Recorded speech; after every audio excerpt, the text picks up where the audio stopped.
We are back. We are back. We are back. There's a movie. Welcome back. It's the fifth and final segment. Thank you for joining us. Let us know, let us know, let us know. I'm just trying to think of what movie you were trying to think of. It's like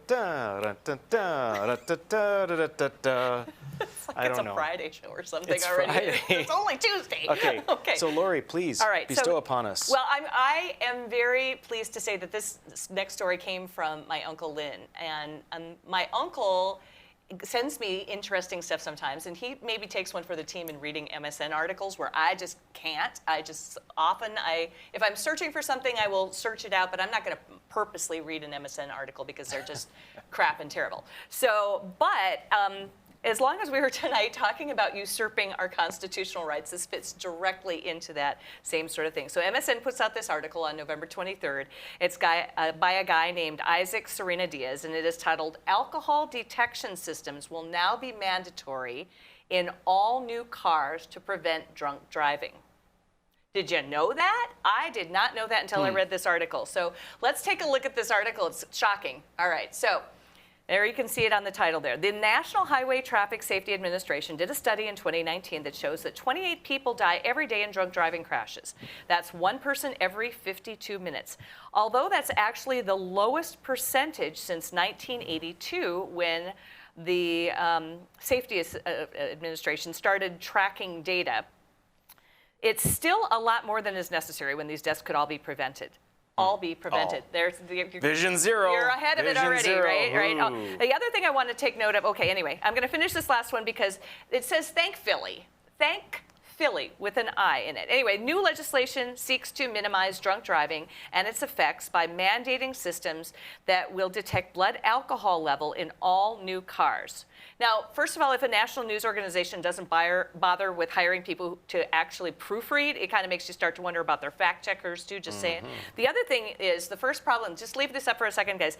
The first problem here is that they admit in the second sentence of the article that this is the lowest percentage since 1982. So, like, let me get this straight. The percentage of drunk driving crashes has actually been decreasing for the last 40 years, but we need to change that, is what the article says. All right, the article goes on.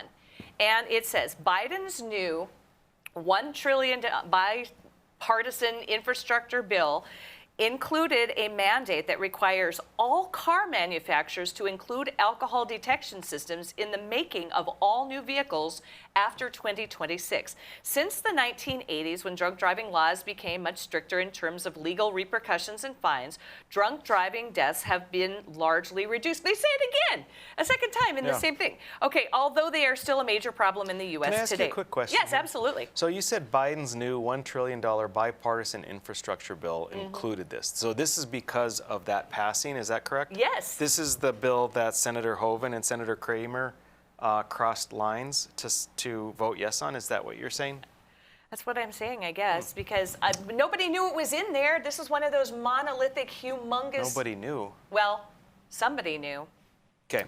So there it is again. Drunk driving deaths have largely been reduced since the 1980s, and I don't know what the point the author is trying to make other than things have been decreasing, but the slippery slope of technology has now begun, and this is the next section. It says, previously, several states in the United States required those guilty of driving under the influence, DUI, to install an ignition interlock device that would require them to perform a breathalyzer test before starting their car.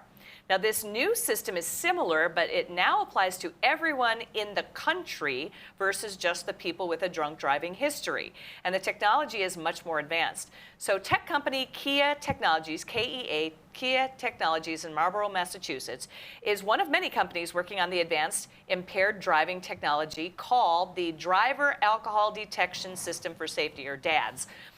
But this next section of the MSN article is my absolute favorite. Let's see if you, the discerning viewer, can detect the problem with this next quote. The way the DADS program works is it uses infrared sensors mounted on the dashboard and door that register a driver's breath and touch sensors that capture blood alcohol levels on the skin. Kia Technologies says that the results come back in a second. Bud Zalk, President and CEO of Kia Technologies, promises that the program is non-invasive. It's not invasive. You get in the vehicle, the sensor will detect if you had alcohol and how much alcohol you had, Zoe said. It will be something that tells you that you are above the legal limit in your state. You can start the vehicle but not allow you to move the car. So you can start it up, but you can't move the car. The statement comes as a result of growing concerns over privacy and data. Really? You think? That the program might be collecting. Oh, Lord. Obviously, quote, this is not the cop on board, Zouk said. This is not something that is going to be monitoring you and recording what you are doing. It's just there to really prevent you from making the wrong decision. So I can't even. I just can't even. You know what? I'm fine with this if it was something that was an optional add-on for people who wanted it. Exactly. Right, but no, we're going to mandate this. So, I'm thinking, okay, I'm going to have trouble flying because I'm not going to have a vaccine passport. I'm going to have trouble going to places because I'm not going to have a passport. And now I'm not ever going to have a new car again? Because I'm just going to drive an older car that does not have this on it. What, are they going to retrofit all the old cars too, as long as they're doing this stuff? So I can't, so many things wrong with this whole picture. The program is non-invasive? Well, I think he means it doesn't pierce your skin. Oh, right, but... I don't think he means invasive into your rights or into your space or into your privacy. That is way in my space, and I don't know how this could be any more invasive, because I can see a lot of problems with this too. Think about this. You've got this vehicle, you're in the vehicle, you can start it, but you can't move it and drive anywhere. Understood that. What if you're in a snowbank in North Dakota and so many things can go wrong with this, and here's the other thing. Yes. Unintended consequences. There will be so many bad unintended consequences because of this The slippery slope is the biggest thing here, because they can say that it's entirely disconnected from any database, any disconnected from any central monitoring, and I believe that it probably is right now. Right. But it won't be. And then once it's alcohol, and here's the problem with this type of thing. How do you argue against this without sounding like you're in favor of drunk driving? Yeah, exactly. That's not it. But and so that's why this type of crap gets through, because no one wants to say, no, I'm in favor of people driving drunk. But this leads to the next thing, to the next, to the next. And this is How very about the slippery last slope. line of that last quote too? It's to prevent you from making the wrong decision. I thought that that's the whole thing about freedom, is that we're allowed to make bad decisions. Where was President Biden the first time I got married, for God's sake? I just think this is so ridiculous. Drunk driving is one of the worst things that people can do to each other. I mean, no question. From a public health standpoint, it's a horrible thing. However, we could save many more lives by just having a sign on the refrigerator, right? That says, don't go in here, you're going to make a bad decision. Right.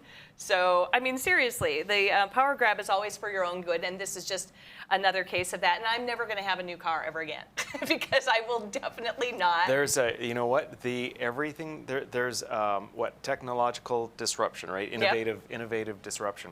So this is simply an opportunity for a new business technology to come in and say, hey, we dismantle these alcohol monitoring systems. Right. That's a really good point. And lest we forget, in fact, I think we have probably already forgotten. Let's just take a look really, really, really quick at this last quote. This comes from the United States Constitution, and it reads, "The right of people to be secure in their persons, houses, papers, and effects against unreasonable searches and seizures shall not be violated, and no warrants shall issue but upon probable cause, supported by oath or affirmation, and particularly describing the place to be searched and the person or things to be seized." This is an obvious, egregious overreach for the...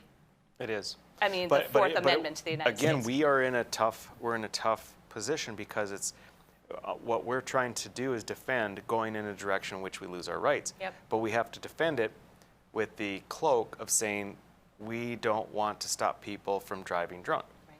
It's very, very weird. But in their own article, it says they've been decreasing. The lowest for 40 for years? 40 years. It's crazy. So, yeah, I don't know. It's just, I appreciate getting sent this one, Uncle Lynn. Thank you.